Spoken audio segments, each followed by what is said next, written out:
The elevator on the 19th floor kept getting stuck. Who knew that beneath the shaft lay the wrongfully buried body of a mistress, dead for over 30 years? As the night guard, I had to both catch the red-dressed ghost and help the stubborn spirit find peace. But when I unearthed the truth, I realized the building's owner's husband and wife were involved. One killed, one concealed, and the deceased still refused to let go. My maternal grandmother was a renowned medium in our village, revered by locals as Madame Blossom. She maintained a shrine at home, earning a living by querying blossoms, helping people resolve worries and overcome misfortunes. Querying blossoms, in my village, actually meant journeying to the underworld. A practitioner of this art would descend to the netherworld, seek out the deceased relatives of a client, and lend their body for communication. Performing such tasks frequently opens up the body's spiritual meridians, making it extremely easy for malevolent spirits and lonely ghosts to possess one's body. That's why my grandmother didn't want me to get involved with these matters too early. But she didn't know that I had already ventured into the underworld many times to help others. Without the protection of a spiritual shrine, I should have been possessed long ago. However, I was born with the heavenly pupil's third eye, an exceptionally powerful innate spiritual energy. If I don't permit it, no malevolent entity can seize my body. And precisely because of if you can't possess it, destroy it, mindset, malevolent spirits try to kill me every day. During such times, the people in my closet won't stand idly by. Why was I abandoned? I can't accept this. I can't accept this. You despicable couple, I want you to pay. Inside the elevator, a red-dressed ghost cornered me. Its blood-red fingernails, like claws, reached out, eyes burning with such resentment that it looked ready to tear me apart. I huddled in the corner, my eyes rolled back to the top of my head, appearing more like a vengeful spirit than she did. Don't misunderstand, the despicable couple she spoke of had nothing to do with me. After my college entrance exams, due to extreme poverty, I found a part-time job as a security guard. On my very first day, I received a distress call from someone trapped in the elevator. The building where I worked was old, probably due to years of neglect, which led to such incidents. Every time the elevator passed the 19th floor, it would get stuck or malfunction. Sometimes the doors wouldn't close, other times they wouldn't open, or it would simply shuttle back and forth before stopping at the 19th floor, unable to descend further. Consequently, residents living above the 19th floor no longer dared to use the elevator. But this building had over 50 floors. Climbing the stairs once or twice was manageable, but doing it constantly would be exhausting. Another complaint call came in. "Little girl, come quickly, the elevator's broken again. My grandson and I are stuck on the 19th floor, scared to death." It was Mrs. Wang from the 23rd floor calling for help. I acknowledged, put away my walkie-talkie, and took the other elevator up to the 19th floor. Upon arrival, I pressed the open button and saw Mrs. Wang and her 5-year-old grandson smiling at me. "Shendong, you're the best. Since you started working here, the elevator has been so well behaved. Last time my grandson and I were trapped, the other guards fumbled around and still couldn't open it." I smiled, stepped into the elevator, helped them press for the 23rd floor, and sent the two of them home. It was strange, really.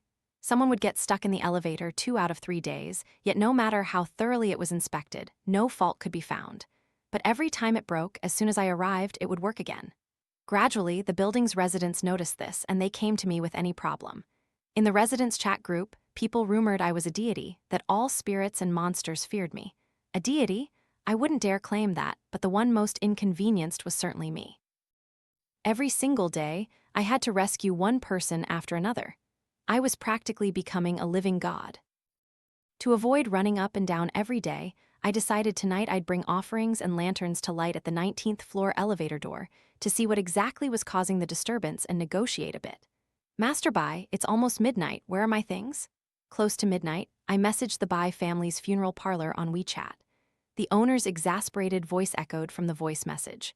Coming, traffic jam. Shendong, next time, can you please not place orders at this hour?" What respectable, decent person works in such a spooky place? The delivery guys refuse orders as soon as they hear your address. I have to deliver them myself in the middle of the night. The Bai family's funeral supply shop was my usual haunt. It used to be run by an elderly woman, 70 or 80 years old, but recently her grandson took over, while she rarely made an appearance. The latest items paper phones, computers, luxury cars, gaming consoles, even phantom goddesses were all his creations, bestsellers on the market. Their prices were the steepest, but the quality was superb. At this hour, only that guy, who always drew out the end of his words, would be willing to make a delivery. Soon enough, I heard a sound outside the door and immediately rushed out. Indeed, it was Master Bai's specialized delivery van, parked in the courtyard in front of the building. As I thanked him, I urged him to hand over the goods. "I don't want to bother you at this hour, it's just that I'm afraid if I do it too early, people will see me bringing these things out, call me superstitious, and file a complaint. That would be a huge hassle."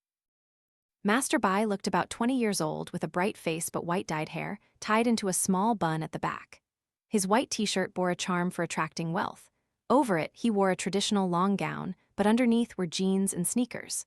Around his neck hung a faded ancient jade pendant, giving him an incredibly stylish and carefree look. Hearing me, Master Bai said nothing more, simply handed me a pile of items and said, "We'll settle the bill at the end of the month." Before leaving, he glanced at the building and told me, "Take care of yourself." Master Bai's words made my heart skip a beat. I wondered, did he sense something? But then I thought, it's normal for him to notice. People in our line of work all have some abilities. So I didn't dwell on it much longer, took the items, and entered the elevator, going up to the 18th floor, then walked one more floor up to the 19th. To say the 19th floor was ominous wasn't without reason. At least in all the documents I'd researched, this floor always exuded a strange creepiness, not necessarily anything terrifying, but rather that any company that rented office space here either moved out or went bankrupt.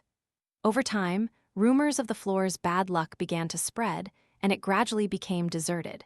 By now, it had been nearly 10 years. I carried the items to the elevator door and looked around. I took out incense and candles to light, prepared an iron basin, and began burning joss paper and votive offerings.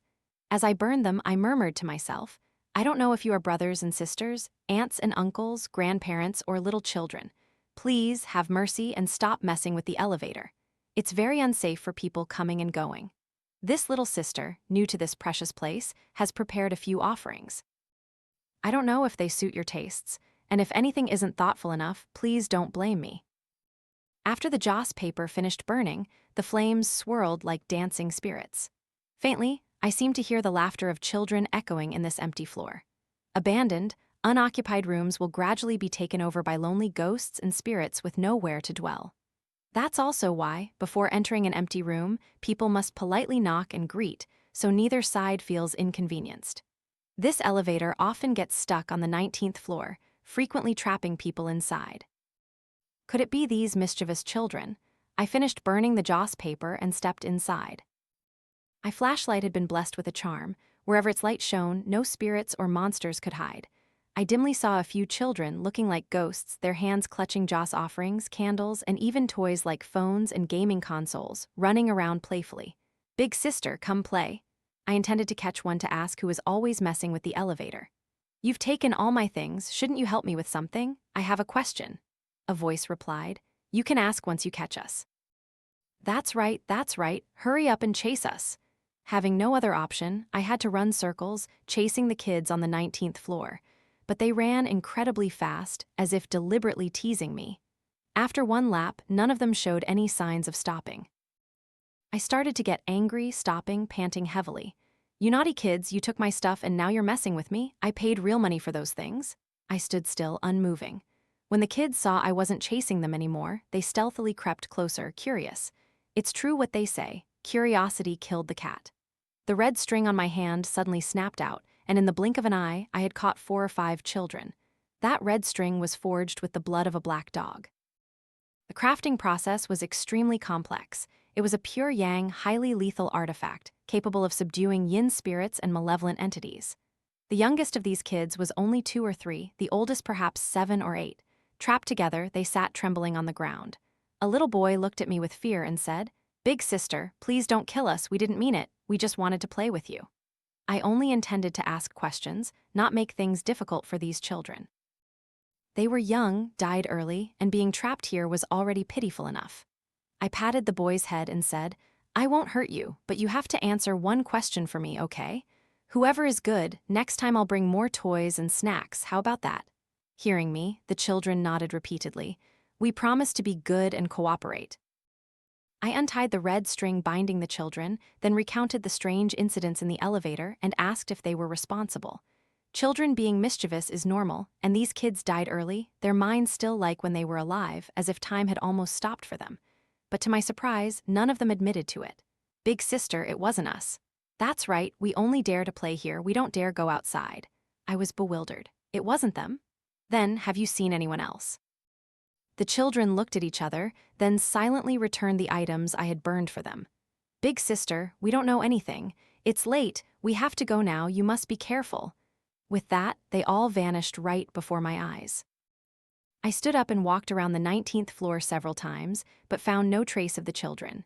Just as I was about to leave, I noticed a large statue covered with a red cloth, almost human-sized, in the middle of an abandoned office. I shined my flashlight on it, slowly approached, and lifted the red cloth. At first, I thought it was something terrifying and horrific, but to my surprise, beneath the cloth was a statue of Guanyin. It seemed the previous company had encountered strange occurrences and had invited the statue to be placed here. The only thing was, this statue hadn't been consecrated, so it had no spiritual power. I took out my phone and saw I had been up here for half an hour. I was the only one on night duty, so I couldn't delay much longer. I covered the statue with the cloth again and entered the elevator to go down to the first floor. But I didn't expect the elevator to get stuck a few floors down. I was so foolish.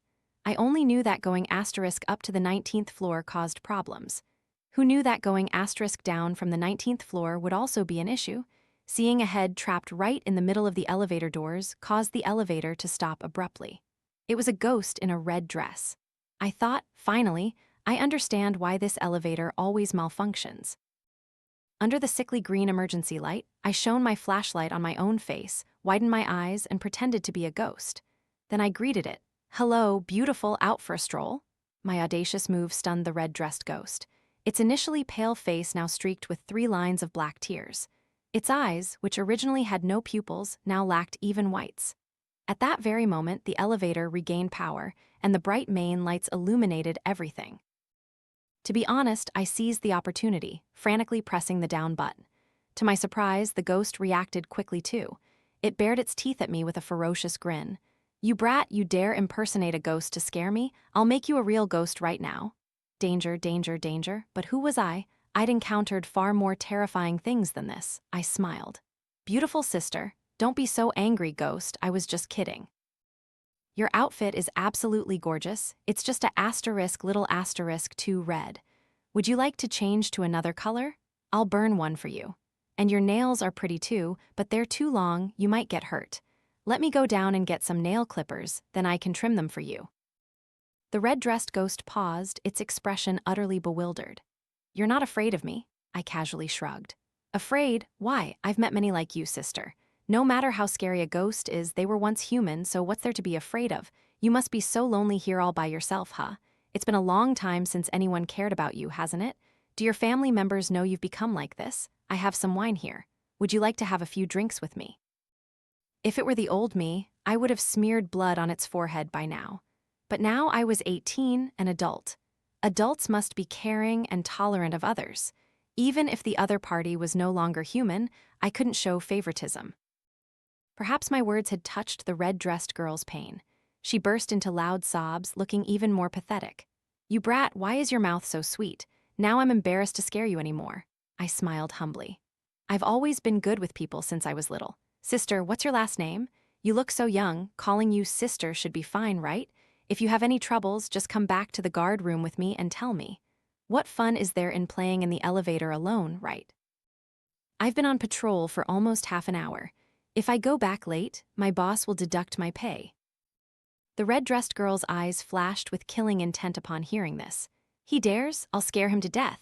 Oh, this sister even stands up for what's right? To my surprise, the red-dressed girl actually followed me back to the guard room, and I really did have wine. It wasn't that I was a heavy drinker, but I often performed rituals, so I always had rice wine for offerings. The red-dressed girl said her name was Jiang Mingyue, a local who had died over 30 years ago. After drinking, her face was no longer ghostly pale but returned to a normal complexion, her cheeks flushed, looking quite pretty. This wine is really good, sweet. I told her, if you like it, drink as much as you want. My grandmother brewed this wine herself.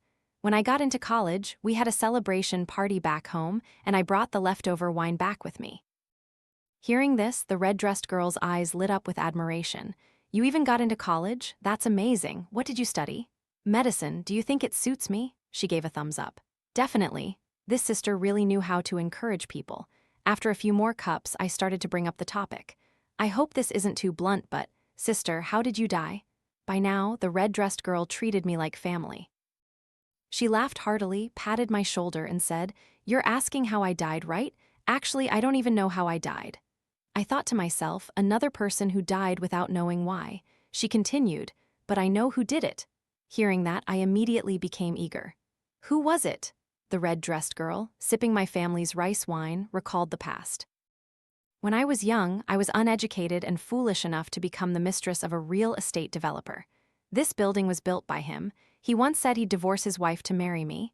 He was just joking, but I believed him and constantly picked fights with him. Then one day, I got drunk, fell asleep, and woke up here. He definitely killed me. There was no one else. I've checked old newspapers about this building. Over 30 years ago, there didn't seem to be any cases on the 19th floor. The red-dressed girl pointed to the elevator shaft. Are you stupid? If there was a case exposed, would I still be here? I was buried under there. He said he'd give me an apartment on the 19th floor. I don't want anyone else living there, that's why I deliberately caused trouble. This was truly beyond imagination. If Jiang Mingyue said the culprit was the one who built this building, it would be easy to investigate. I searched for information about the building online and immediately found it. Pointing to the name on my phone, I asked her, Is this him? Fu Ziming? Jiang Mingyue tilted her head, thinking, The surname is right, but the given name doesn't seem to be. I paused for a moment. Sister, you died over 30 years ago, right? How old was he then? She hesitated, tears welling up in her eyes. I was only 18 when I met him. He was 36 then. People say older men know how to love. I was speechless. This building is already 35 years old. If he was 36 back then, he'd be 71 now. You should think positively. Maybe he's already dead, or maybe the property was just transferred. That's a normal thing. I swear I said that to comfort her. Who knew the words had barely left my lips when she immediately turned dark. Her fingernails elongated, her hair floated as if alive. How could he die? If he wants to die, he has to die by my hands. Indeed, what people say is true. Those who die in red are always terrifying. Just moments ago, we were drinking and laughing intimately, but Jiang Mingyue had turned on me in a flash. Before I could react, I was terrified. All around, it was pitch black, the darkness like surging waves threatening to swallow me. I frowned. Dead for too long, with too much resentment, has it formed a barrier already? I quickly drew a protective talisman. Just then, a figure appeared before me, kneeling on one knee, shielding me, and swung a long saber.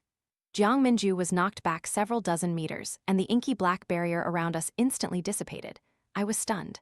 Zia Chang, truly worthy of being the strongest in my household's spiritual collection. In times of crisis, he really knows how to protect his master. I was about to praise him when he said something that infuriated me. One life-saving intervention, 500 yuan. I thought there had just been a fierce battle, but it was resolved so easily. I immediately flared up. 500 yuan? Why don't you just rob someone? I only earn 5,000 a month and you demand 500 for one intervention? Besides, who asked you to save me? Zia Chang looked at me with an expression that said, How can you be so ignorant? Yuan's school term is about to start. I want to buy her a gift. What the heavens? What does your sister going to school have to do with me? And you're asking for my money? I still owe master by several hundred yuan. 500. Do I look like I have 500 yuan? My eyes immediately lit up when I saw the saber in his hand, radiating a murderous aura and red light. Where did you get that saber? If I'm not mistaken, this is a ghost-slaying blade. He truly was a great wolf in sheep's clothing, a ghost himself, yet capable of wielding a demon-slaying saber. Jiang Mingyue had clearly recognized this too.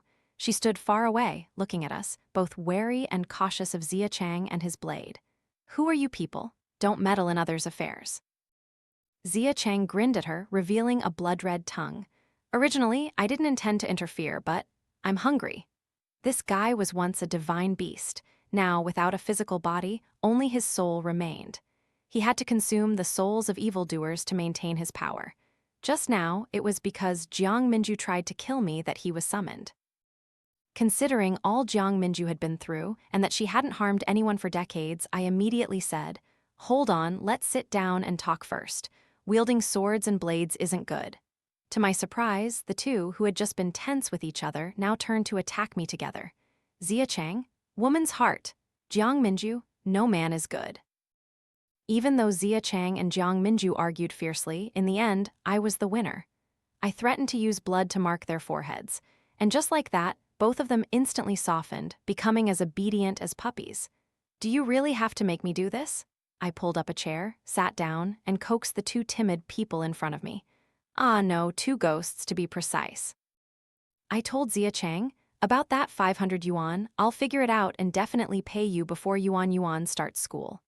Zia Chang said nothing, but his expression clearly showed satisfaction. I then turned to Jiang Mingyue. "Sister, don't be impatient. I'll help you investigate your former lover's matter tomorrow." At this moment, the resentment within Jiang Mingyue had temporarily subsided. She reverted to her usual delicate and coquettish demeanor, her large, round eyes innocent, making her look truly pitiable. "Have to wait until tomorrow? That's truly annoying. No wonder I get irritable all the time. Sister, just look outside. What time is it? Even the production team's donkey isn't exploited like this." Just as I was speaking, I suddenly felt a fearful gaze fixed on me. I turned my head and saw it was a resident from the 28th floor, just getting off his night shift, seemingly a software engineer. His expression clearly showed he was terrified because he saw me talking to thin air. I smiled calmly. "Hello, Mr. Liu, just got off work." Then I held up my Bluetooth earpiece. "I was just on the phone." Mr. Liu's complexion immediately eased considerably. "Ah, I see. Shen Dong, you scared me half to death just now. You know this building isn't exactly peaceful, right?" Not only did I know it very well, I felt it very well too. "Yes, I've heard. It's late, you should go home and rest." I gave Jiang Mingyue a warning glance. "I just checked. Use it freely. Absolutely no problems." The last words I almost gritted through my teeth. Jiang Mingyue pouted pitifully, looking as if she had just been terribly bullied by me. After sending Mr. Liu off, I lit an incense stick in the guard room and sat cross-legged to meditate. Zia Chang and Jiang Mingyue were still beside me. Jiang Mingyue rested her head on my lap, her face full of adoration. "Shen Dong, being close to you is so comfortable. I want to be with you forever." Zia Chang also sat meditating beside me, his saber resting on his knees, his expression utterly displeased. Can I really not eat her? I ignored them, letting them stay until morning. When the morning shift arrived to take over, I finally stood up to leave. Zia Chang and Jiang Mingyue immediately followed behind. "Where are we going?" I looked at Jiang Mingyue. "To investigate your Mr. Fu, of course. Where else?"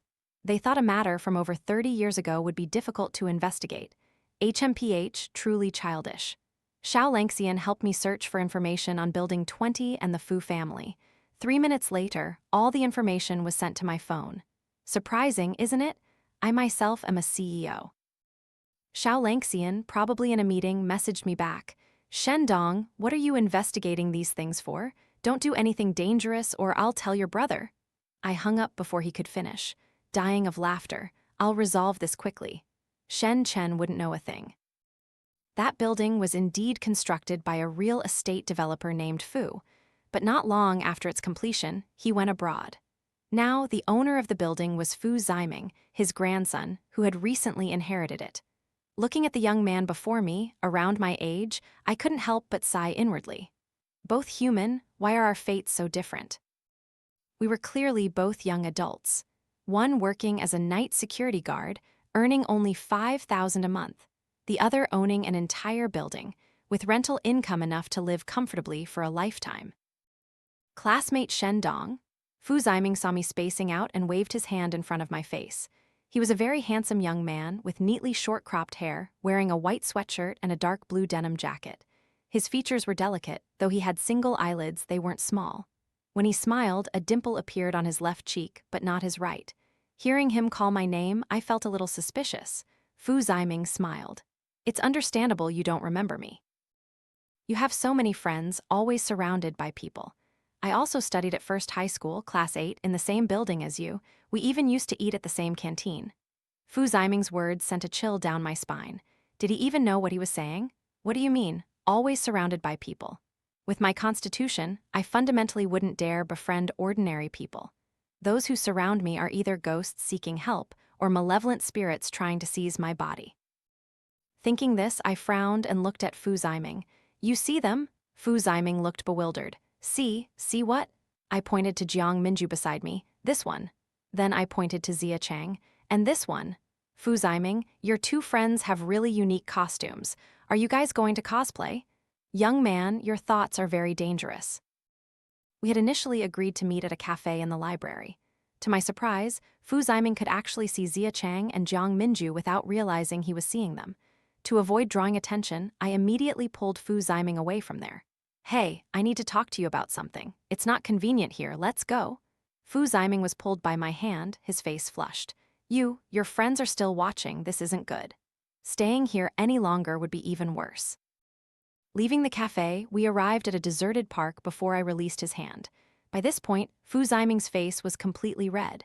Classmate Shen Dong, what do you want to tell me? I thought, this kid really has thin skin. I asked, Building 20 belongs to your family, right?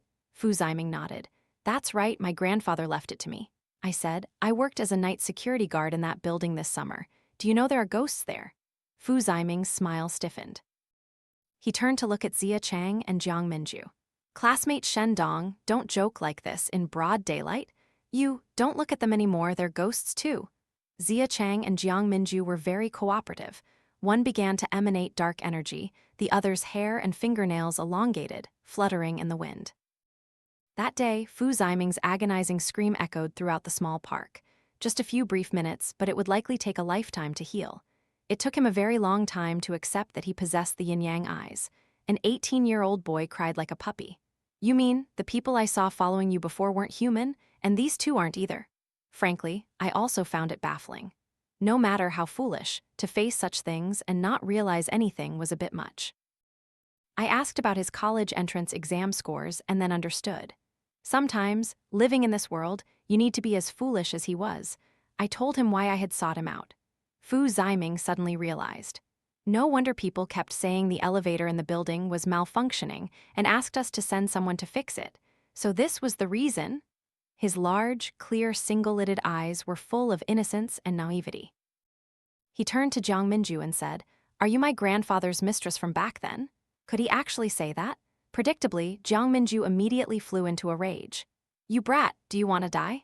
Sometimes, being too foolish isn't a good thing. Jiang Mingyue was too easily enraged. I had to bind her with a red string before she would stand still obediently. But Fu Ziming's earlier comment had clearly angered her. Now Jiang Mingyue kept baring her teeth at him, intending to claw his face to shreds with her fingernails. Zia Chang held his saber to her neck, lazily threatening. So fierce. Looks like I should just eat you whole. Fu Ziming sat beside me, clutching my sleeve tightly. Shen Dong, are you sure she won't? Kill me? With me here, probably not. But when I'm not here, whether she seeks revenge or not, I can't say. So you must take us to meet your grandfather so he can clarify whether he was the one who killed Jiang Mingyue that year. Hearing this, Fu Ziming looked troubled. My grandfather had a stroke 2 years ago. He's bedridden now and can't speak. Furthermore, that building is too old. It's been designated for government demolition projects and will be torn down by the end of the year. Hearing this, Jiang Mingyue struggled frantically.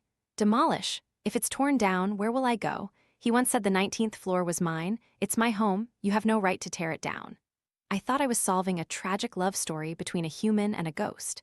Who knew it turned out to be a battle between the demolition team and a stubborn resident. Jiang Mingyue had been dead for many years, but Fu Ziming's grandfather had verbally promised to give her the 19th floor. Even without a formal contract, a verbal promise carries a certain binding power. That promise had become an obsession, keeping her in the human realm for over 30 years, unable to find peace. Fu Ziming also realized this, cautiously looking at Jiang Mingyue. Although I don't know why you died, my grandfather is a good man. I believe he wouldn't kill anyone.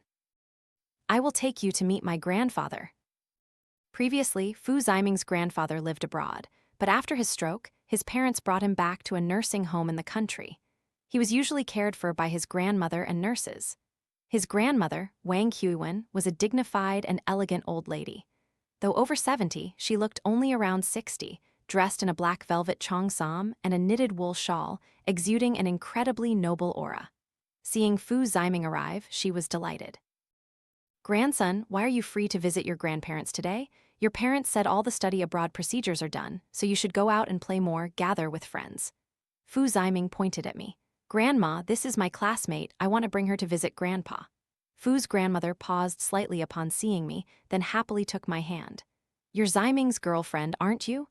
This boy, he has a girlfriend and didn't even tell his grandparents."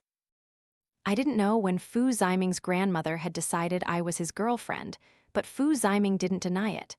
I guess this was his temporary strategy, so I obediently played along. "Yes, Grandma. Ziming said this is his first girlfriend, so he wanted to bring her to see you and Grandpa." After clarifying my background, the old Mrs. Fu became even more enthusiastic. "You're the eldest granddaughter of the Shen family. Your grandmother, when she was alive, was a close friend of mine. It's a pity she passed away too soon. Who would have thought we'd have the Yuanfan fate to become in-laws, truly a match made in heaven?" To be honest, I had no impression of my own grandmother. My only memory was a black-and-white photo from her old funeral. She was a stubborn, traditional woman who favored sons over daughters, so she didn't have many close friends. I could only smile to dispel the awkwardness. "Haha, if my grandmother knew you still remembered her so fondly, she'd surely be very happy in the afterlife." After a few more words with the old lady, we finally entered the sick room of Fu Ziming's grandfather, who was bedridden due to a stroke. Although he had been paralyzed for several years, he was still lucid. I don't know if he recognized Jiang Mingyue, but his eyes widened and he made gurgling sounds, saliva trailing from the corner of his mouth. The old lady immediately went to wipe his mouth. "Oh dear, look at you, Grandpa. I know you're happy to see your grandson bring a girlfriend home, but you don't need to get so emotional in front of the child." But Jiang Mingyue beside us was even more agitated than him. Fu Heisheng." I was baffled, didn't she forget his name? Jiang Mingyue became even more agitated. "How did he end up like this, and I'm still as beautiful as a flower?" Fu Ziming, Zia Chang, can this thing really not be eaten?" Our abnormality drew the old lady's attention. She looked at me strangely and asked, "Ziming, what did Dong Dong say just now? I didn't understand anything." Fu Ziming trembled, looking at the raving Jiang Mingyue, but also understood that if this matter wasn't resolved, she wouldn't stop. He finally opened his mouth to ask, "Grandma, have you ever heard the name Jiang Mingyue before?" Even though the incident happened over 30 years ago and his grandfather had a mistress, the old lady might not have known. To my surprise, upon hearing the name, her face immediately changed. "Ziming, where did you hear that name?" Fu Ziming clearly wasn't good at lying. He looked at me in fright. The old lady seemed to understand something, frowning at me suspiciously. "You're not Ziming's girlfriend. You're here because of that woman named Jiang Mingyue." The name seemed to evoke unpleasant memories. The old lady suddenly turned cold, bluntly ushering us out. "If you are Ziming's girlfriend, our family welcomes you to visit. But if it's because of that woman, please never come back here again. Heisheng is already like this, why won't she leave him alone?" Hearing this, a strange feeling flashed through my mind. What did she mean by "won't leave him alone"? Didn't she know Jiang Mingyue died over 30 years ago? Jiang Mingyue, standing beside me, also went wild.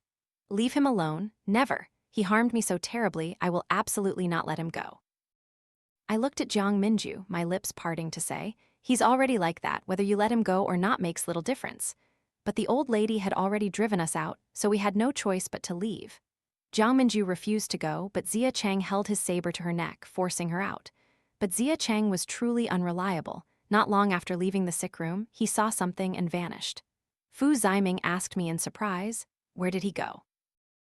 I had just looked up and saw two figures in black and white robes flying towards us, and immediately understood why Zia Chang fled. Without hesitation, I bound Jiang Mingyue tightly with the red string, tucked her into my sleeve, and dragged Fu Ziming, running out of the inpatient area. We reached the flower garden before I released Fu Ziming's hand. He looked at me, his face red. "Classmate Shen Dong, why did we have to run?" I calmly replied. "Oh, the ghost messengers are here. If they saw Jiang Mingyue, they would most likely take her away." Fu Ziming looked at my sleeve with admiration. "Classmate Shen Dong, you're amazing. What was that trick just now? How did you tuck her into your sleeve?"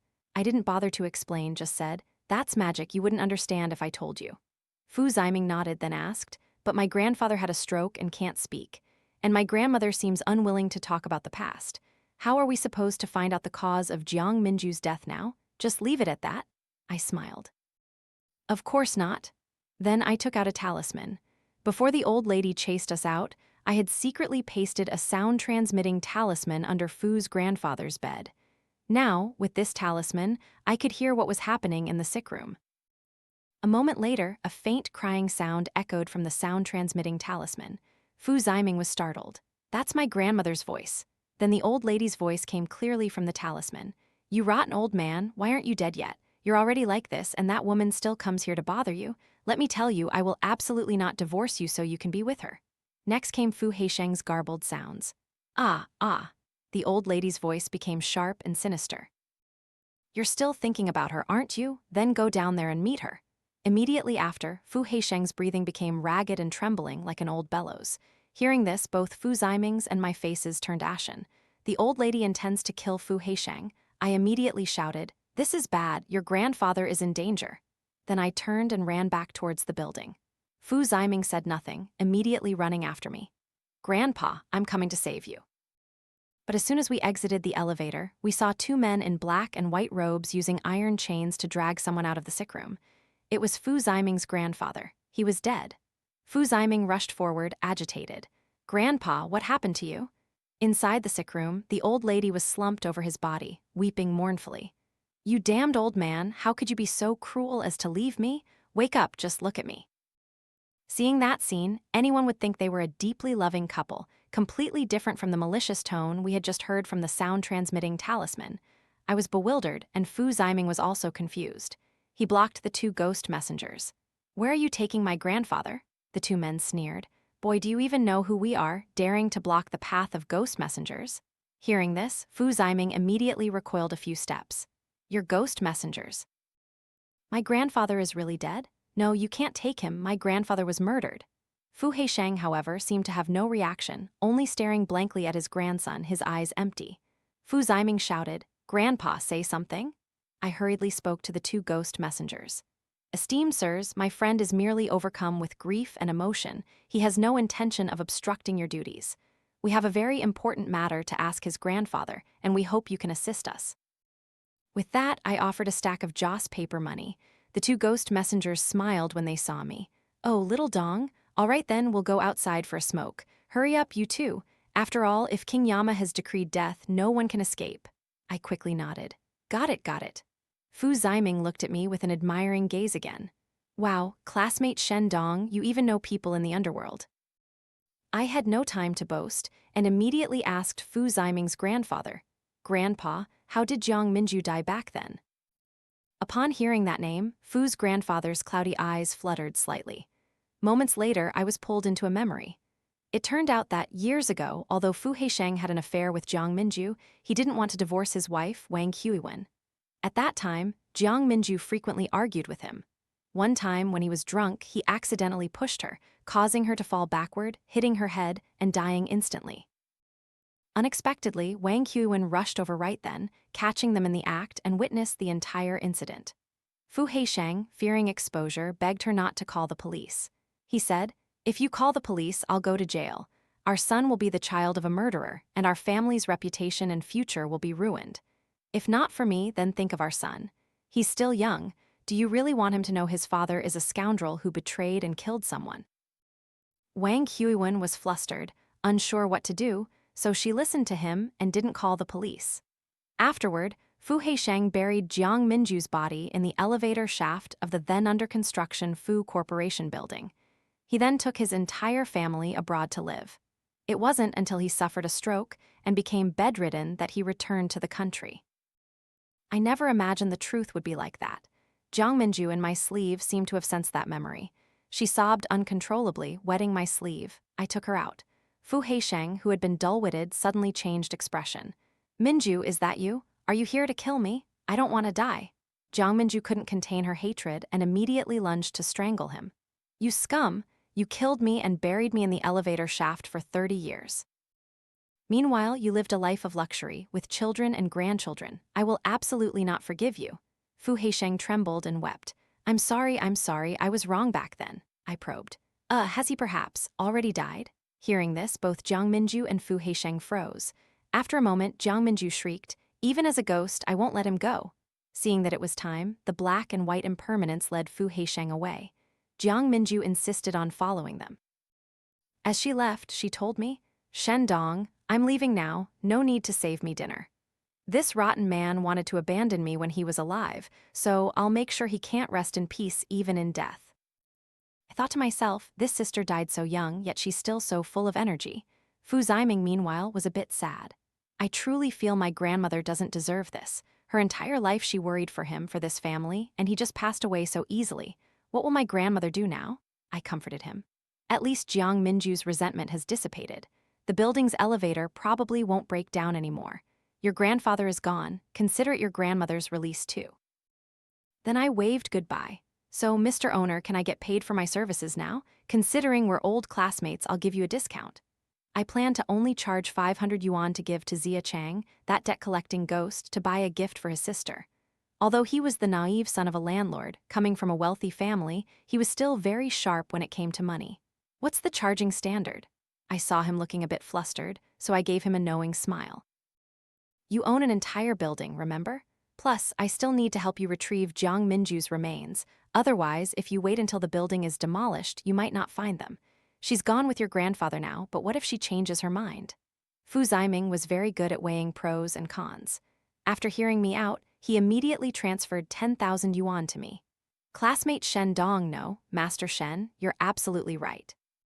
Please trouble yourself to help me bring up Jiang Mingyue's remains and find someone to perform a transcendence ritual for her. After all, she was my grandparents' mistress and ruined their relationship, but in the end, she also died by my grandfather's hand." I stared blankly at the 10,000 yuan transfer on WeChat. 10,000 yuan, that was a large sum. Although my parents gave Shen Chen and me monthly living and pocket money, it was only 2,300, just enough. I was only a temporary security guard, and my 5,000 a month salary hadn't even been paid yet. Fu Ziming's image in my mind instantly grew much larger. "Don't worry, I'll take care of this for you. If you take someone's money, you have to resolve their troubles." Fu Ziming informed his parents about his grandfather's passing so that funeral parlor staff could take Fu Haisheng's body away. Afterward, he and I found a construction team to dismantle the old elevator. The building residents were all surprised to see someone dismantling the elevator. "This old elevator has been here for decades. Is it finally being replaced?" "Yeah, it kept breaking down. It was really annoying." "Didn't they say this building was going to be demolished soon?" "Why are they replacing the elevator?" Fu Ziming, the building owner, answered seriously. "Although this place is about to be torn down, everyone here has lived for decades and has an attachment to this building. I want to do my best to serve everyone in these final days so that you can all keep beautiful memories of this place." As soon as he finished speaking, an elevator dismantling worker shouted, "Boss, there seems to be something down here." What the worker found was Jiang Mingyue's remains. Over 30 years had passed, and her skeleton was no longer intact, with only the skull relatively complete. She was still wearing a red dress which hadn't decayed at all. On the contrary, its color was still vibrant. Many tenants gathered around, terrified. "There's a dead body down here. Oh my God, I almost fainted. No wonder the elevator kept breaking down, it was haunted. I have to move out, I'm not staying here anymore." As a security guard of this building, and having received money from Fu Ziming, I had a responsibility to calm the tenants. Aunts, uncles, finding remains under the foundation is a very normal occurrence. We will handle it properly, invite experts to perform transcendence rituals for the spirit, and also pray for everyone's peace and disaster relief. Don't worry, everyone, you can continue to stay here. Some people started to waver. "Shen Dong, is it really okay?" Because I often tamed the elevator for everyone, they had considerable trust in me. After all, they had already rumored that I was a divine being who had descended to the mortal world. The words of a divine being must be believed. I gave them a reassuring look. "It's fine, really, it's fine." I sought out Master Bai to pay off my previous debt at his shop, and also bought a pile of ritual items. Master Bai also handled the transcendence ritual, setting up an altar, donning a Taoist robe, wielding a wooden sword, and scattering talismans and joss paper, radiating an immediate aura of professional solemnity. Fu Ziming, standing beside me, constantly exclaimed, "Dong, the Taoist priest you found looks really professional." Of course, appearance is paramount. Under Master Bai's transcendence ritual, the tenants all felt reassured. This Taoist master looks so young, but young is good. Nowadays, people value youth and talent. Taoist master, I'm still a little scared. Is there anything you can do? Master Bai thoughtfully sold each person a peace talisman, consecrated at Mount Jiuhua. The friendly price was only 388 yuan each. Its cost price was at most 0.38 yuan, making a huge profit of 379.62 yuan. When settling the bill, Master Bai grinned uncontrollably, patted my shoulder, and praised, "Shen Dong, you did a good job. If there's another case like this in the future, remember to find me. You can just come to the shop regularly from now on. I'll let you run a tab." I looked at Master Bai's money-loving expression and smirked. "Thank you very much."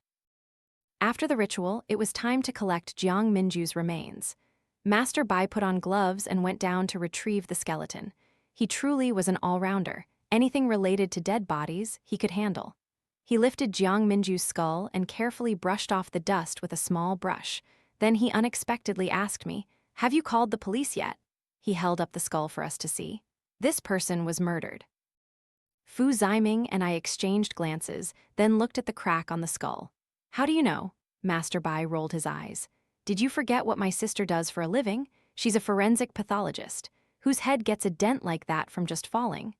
I had forgotten that besides their generations-old funeral supplies business, the Bai family also had a tradition of forensic pathology.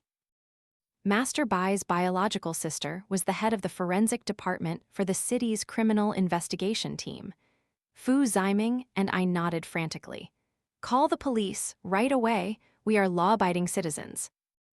The criminal police arrived at the scene very quickly, and the forensic pathologist who came was Master Bai's sister, Bai Ryuhui. A very muscular male officer with a stern face asked, "I'm Liu Hao, captain of the city's criminal investigation team. You're the ones who called the police. How did you discover this body?" Fu Ziming and I had already rehearsed our statement, telling everything we could. "Hello, officer. I'm the owner of this building. I heard the elevator often malfunctioned, so I wanted to replace it for the residents. Who knew, when we dug down, we found human bones. I thought they were hundreds of years old, so I asked the security guard to invite a master to perform a transcendence ritual. Unexpectedly, we met the younger brother of the head of the forensic department. He said the bones were only a few decades old and that she was murdered. "Officer, please take the remains away."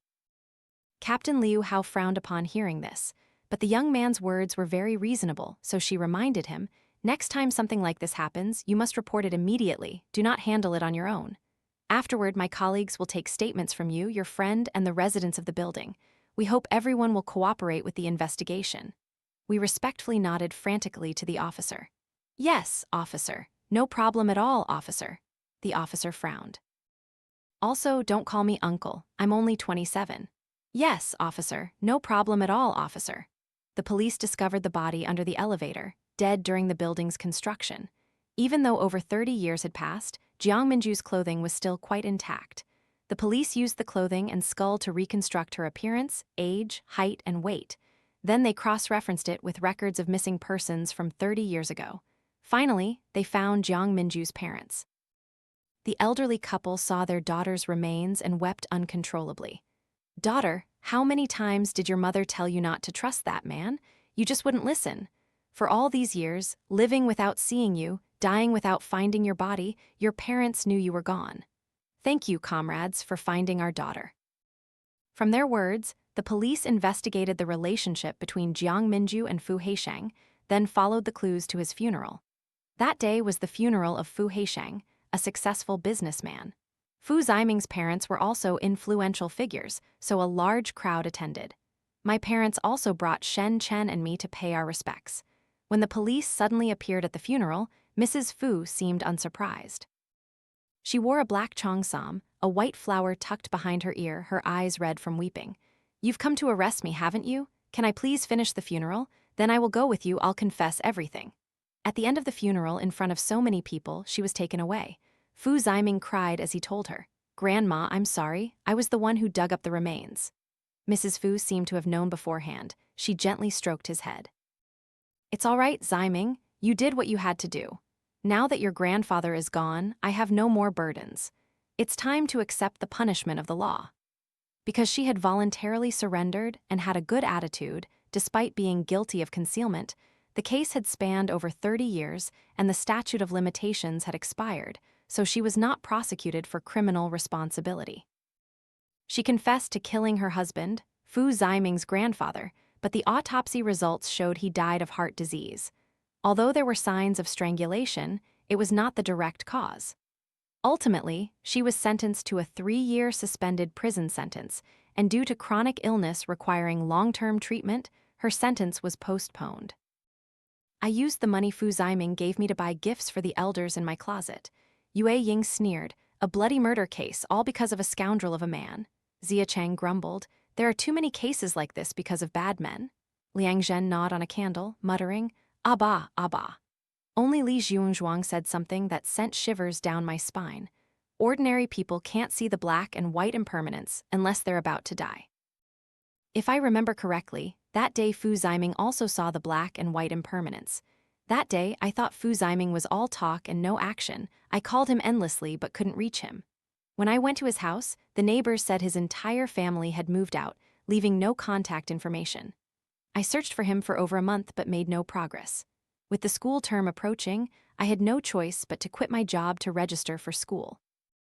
As I got out of the car, Shen Chen and my grandmother had stuffed so many things into my suitcase that it was so heavy I nearly twisted my back. Just as I almost bumped into someone, a strong hand gripped my waist and the other supported my suitcase, helping me steady myself. I turned around. It was Fu Ziming's face, both familiar and strange. He smiled at me. "Shen Dong, be careful." Then he added, "I brought you some really delicious roasted sweet potatoes."